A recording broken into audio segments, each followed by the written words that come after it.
ओम शांति। आज का तारीख 5/1/2026।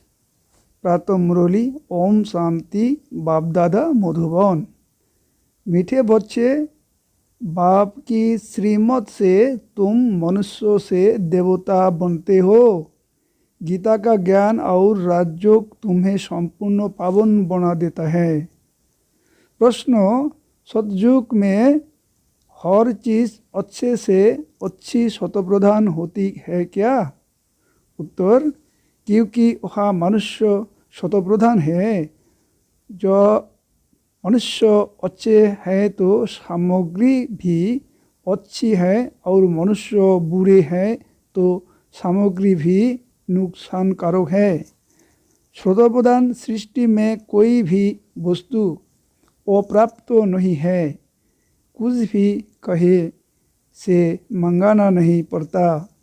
ओम शांति।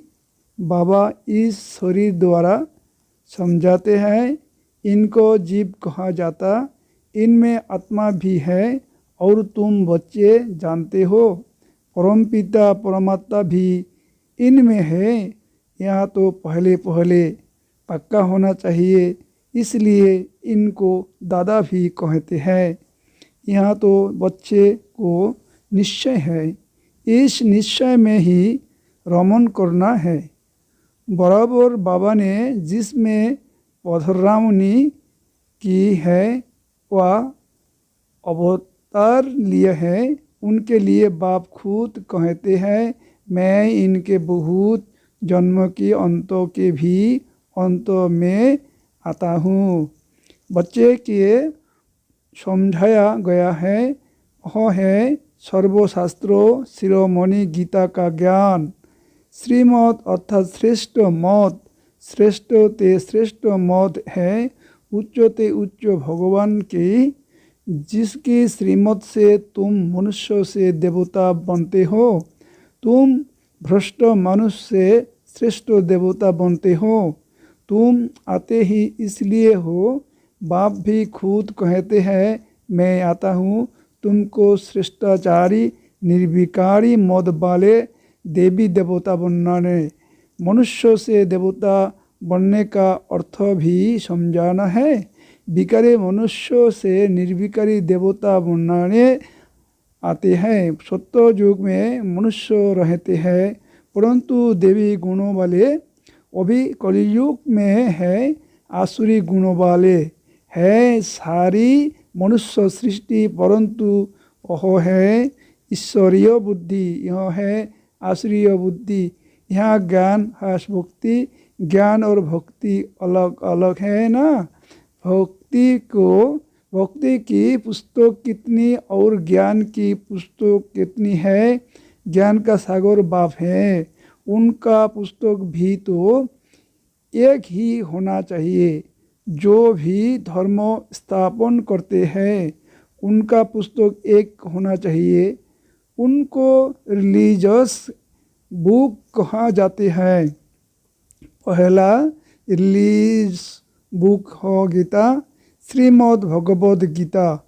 वह भी बच्चे जानते हैं, पहला आदि सनातन देवी देवता धर्म है, न कि हिंदू धर्म। मनुष्य समझाते हैं गीता से हिंदू धर्म स्थापन हुआ, और गीता गाय है श्री कृष्ण ने। कोई से पूछो तो कहेंगे परंपरा से यह श्री कृष्ण ने गाय है। कोई शास्त्रों में शिव भगवानुवास है नहीं। श्रीमद् श्री कृष्ण भगवानुवास लिख दिया है। जो गीता पढ़े होंगे उनको सहज समझ में आएगा। अभी तुम समझाते हो, इसी गीता ज्ञान से मनुष्य से देवता बनने हैं। जो अभी बाप तुमको दे रहे हैं, राजयोग सिखा रहे हैं, पवित्रता भी सिखा रहे हैं। काम महाशत्रु है, इस द्वारा ही तुमने हार खाई है। और फिर उन पर जीत पाने से तुम जगत जीत अर्थात विश्व का मालिक बन जाते हैं। यह तो बहुत सहज है। बेहद का बाप बैठा इनके द्वारा तुमको पढ़ाते हैं। तुम है सभी आत्माओं का बाप। यह फिर है बेहदोत का बाप। मनुष्य का नाम ही है प्रजापिता ब्रह्मा। तुम कोई से भी पूछेंगे ब्रह्मा के बाप का नाम बताओ तो मूस पड़ेंगे। ब्रह्मा विष्णु शंकर है क्रिएशन। इन तीनों का कोई तो बाप होगा ना। तुम दिखाते हैं हो इन तीनों का बाप है निराकार शिव। ब्रह्मा विष्णु शंकर को सूक्ष्म के देवताओं दिखलाते हैं। उनके ऊपर है शिव। बच्चे जानते हैं शिव बाबा के बच्चे जो भी आत्माओं है उनके अपना शरीर तो होगा। यह तो सदैव निराकार परमपिता परमात्मा है। बच्चों की मालूम हुआ है निराकार परमपिता परमात्मा के हम बच्चे हों। आत्मा शरीर द्वारा बोलती है परमपिता परमात्मा। कितनी सहज बातें हैं। इसको कहा जाता है अल्लाह। ओ पढ़ाते कौन है।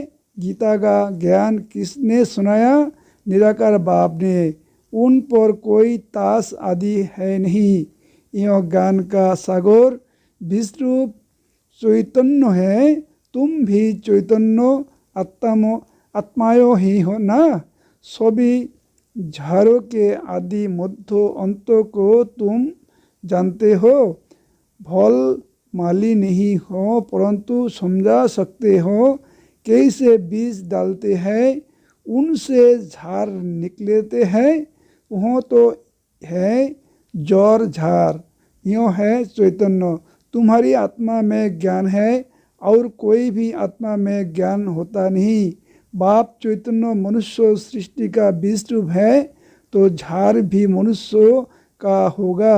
यह है चैतन्य क्रिएशन।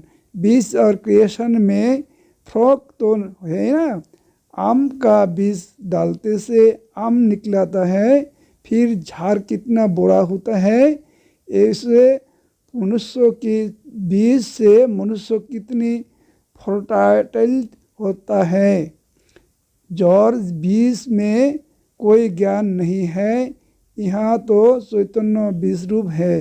उनमें सारे सृष्टि रूपी झाड़ का ज्ञान है कि कैसे उत्पत्ति पलना फिर विनाश होता है। यह बहुत बड़ा झाड़ खलास हो फिर दूसरा नया झाड़ कैसे खड़ा होता है। यह है गुप्त। तुमको ज्ञान भी गुप्त मिलता है। बाप भी गुप्त जाए है। तुम जानते हो यह कलम लग रहा है। अभी तो सब पतित बन गए हैं। अच्छा 20 से पहले नंबर में जो पता निकला वह कौन था। सत्ययुग का पहला पता तो श्री कृष्ण को ही कहेंगे लक्ष्मी नारायण की नहीं। नया पत्ता छोटा होता है पीछे बड़ा होता है। तो इस बीज को कितनी महिमा है। यह तो चैतन्य है ना। फिर पत्ने भी निकलाते हैं। उन्हीं को महिमा तो होती है।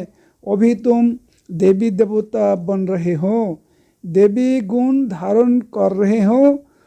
मूल बात है वह है कि हमको देवी गुण धारण करने हैं। इन जैसा बनना है। चित्र भी है। यह चित्र न होती तो बुद्धि में ज्ञान ही नहीं आता। वह चित्र बहुत काम में आते हैं। भक्ति मार्ग में इन चित्रों की भी पूजा होती है और ज्ञान मार्ग में इन चित्रों से तुमको ज्ञान मिलते हैं कि ऐसा बनना है। भक्ति मार्ग में ऐसे नहीं समझाते कि इनको ऐसा बनना है। भक्ति मार्ग में मंदिर कितने बनते हैं। सबसे जास्ती मंदिर कैसी की होगे जरूर शिव बाबा के होगे जी विश्वरूप है। फिर उसके बाद पहली क्रिएशन के मंदिर हो गए। पहली क्रिएशन यहाँ लक्ष्मी नारायण है। शिव के बाद इनकी पूजा सबसे जास्ती होती है।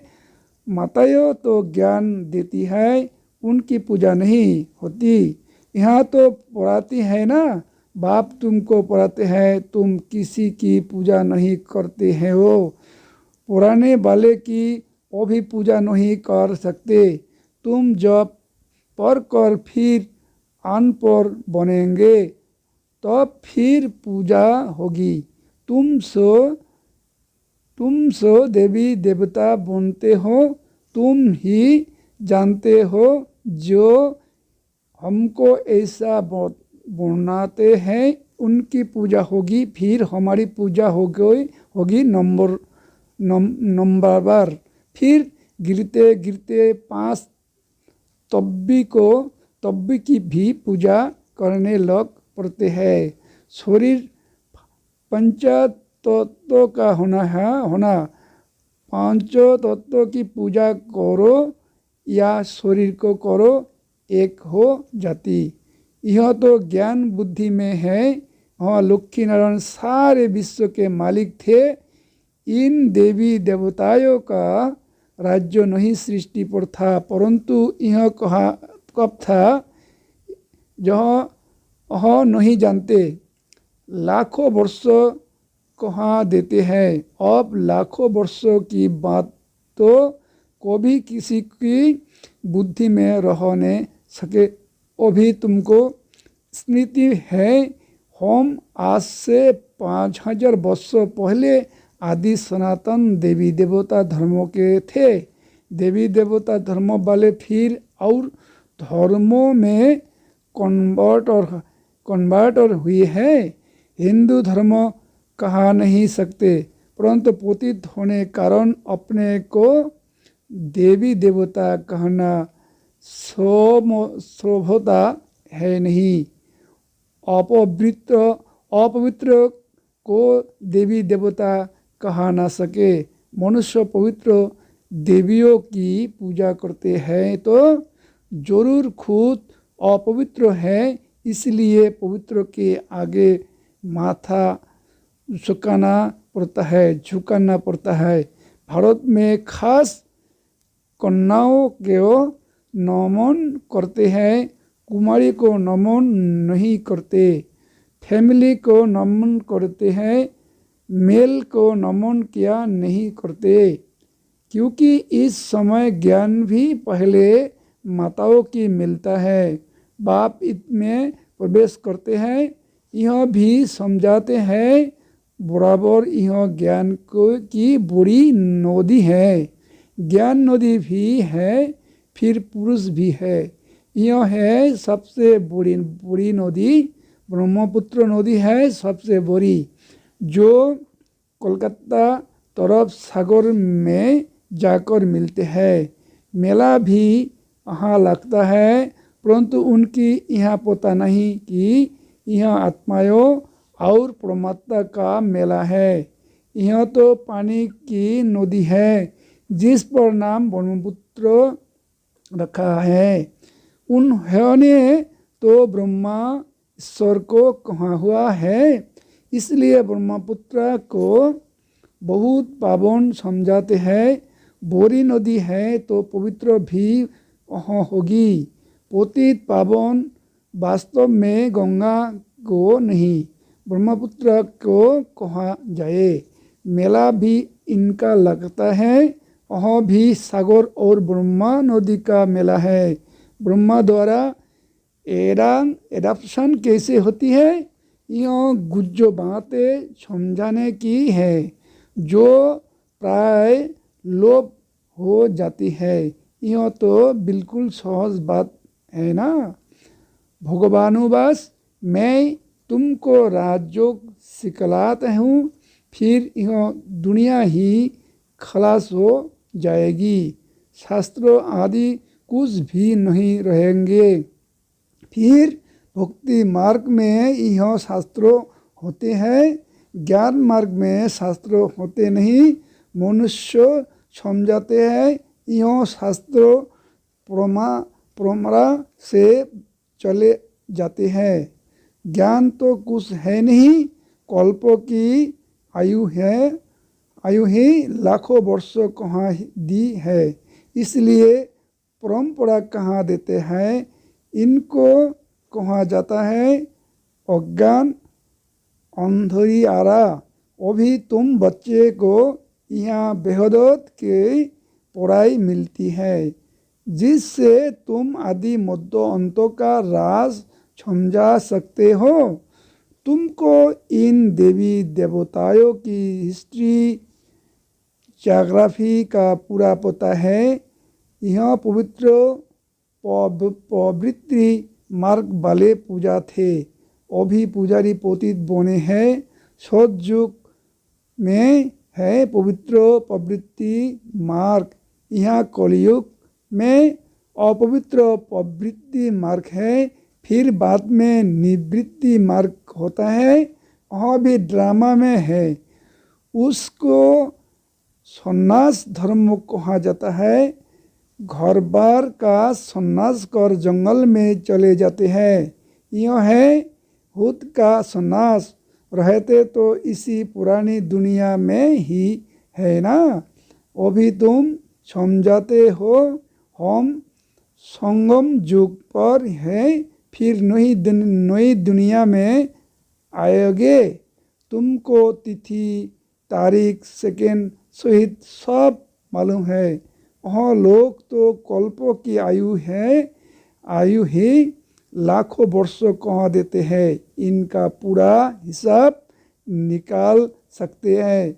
लाखों वर्ष की तो बात कोई याद भी ना कर सके। अभी तुम समझाते हो बाप क्या है, कैसे आते हैं, क्या कर्तव्य करते हैं। तुम सबके आयुष ऑक्यूपेशन को, जन्मपुत्री को जानते हो। बाकी झाड़ के पत्ते तो देर होती है, वह गिनती थोड़े ही कर सकते हैं। इस बेहदत सृष्टि रूपी झाड़ के कितने पत्ते हैं? 5000 वर्षों में इतनी करोड़ है, तो लाखों वर्षों में कितनी जनगिनती गिनत मनुष्य ही जाए। भक्ति मार्ग में दिखाते हैं, लिखा हुआ है सतयुग इतने वर्षों का है, त्रेता इतने वर्षों का है, दापर इतनी वर्षों का है। तो बाप बैठे तुम बच्चों को यह सब राज समझाते हैं। आम का बीज देखने से आम का झाड़ सामने आएगा ना। वो भी मनुष्य सृष्टि का विष्णु तुम्हारे सामने है।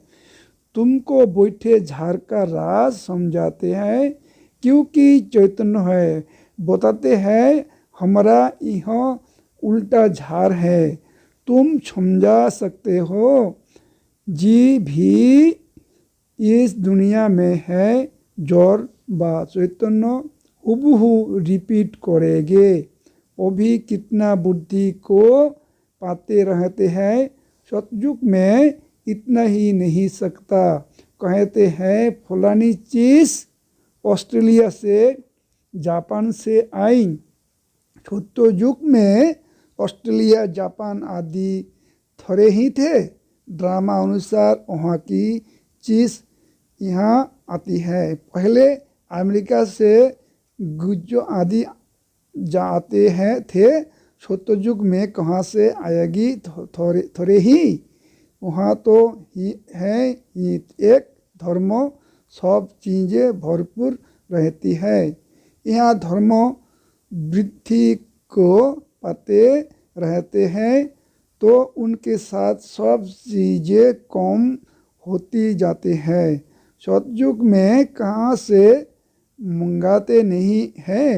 अभी तो देखो कहाँ कहाँ से मंगाते हैं।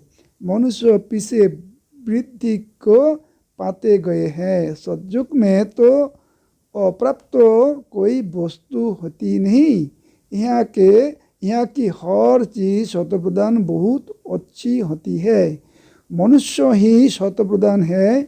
मनुष्य अच्छे हैं तो सामग्री भी अच्छी है। मनुष्य बुरे हैं तो सामग्री भी नुकसानकारक है। साइंस की मुख्य चीज़ है एटॉमिक बम, जिससे इतना सारा विनाश होता है। कैसे बनाते होंगे। बनाने वाले आत्मा में पहले से ही ड्रामा अनुसार ज्ञान होगा। अब जब समय आता है तब उनमें अहम ज्ञान आता है, जिसमें सैन्य होगी वही काम करेंगे और दूसरे को सिखाएंगे। कल्प कल्प जो पाठ बजाया है वही बजाता रहता है। अभी तुम कितने नॉलेजफुल बनते हो, इनसे जास्ती नॉलेज होती नहीं। तुम इस नॉलेज से देवता बन जाते हो। इससे उच्च कोई नॉलेज ही नहीं। ओहो है माया की नॉलेज, जिससे विनाश होता है। वह लोग साइंटिस्ट मून में जाते हैं, खोजते हैं। तुम्हारे लिए कोई नई बात नहीं। सब माया का पंप है। बहुत शो करते हैं, अति डीपनेस में जाते हैं, बहुत बुद्धि को लड़ाते हैं। कुछ कमाल कर दिखाए, बहुत कमाल करने से फिर नुकसान हो जाता है। क्या क्या बनाते हैं रहते हैं, बनाने वाले जानते हैं इनसे विनाश होगी। अच्छा, मीठे मीठे सिक्का लेधे बच्चे प्रति माता पिता बाप दादा का याद प्यार और गुड मॉर्निंग। रूहानी बाप की रूहानी बच्चे को नमस्ते। ओम शांति। ओम धारणा के लिए मुख्य सार नंबर 1, गुप्त ज्ञान का सिमरन कर हर्षित रहना है। देवताओं के चित्रों को सामने देखते उन्हें नमन बंधन करने के बजाय उन जैसा बनने के लिए देवी गुण धारण करने हैं। दूसरा नंबर, सृष्टि के 20 रूप बाप और उनकी चैतन्य क्रिएशन को समझो, नॉलेजफुल बनना है।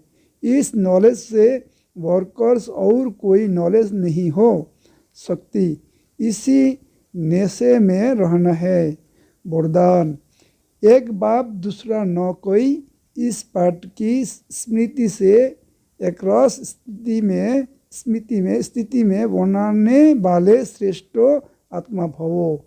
एक बाप दूसरा न कोई, यह पाठ निरंतर याद हो तो स्थिति एक रस बन जाएगी, क्योंकि नॉलेज तो सब मिल गई है।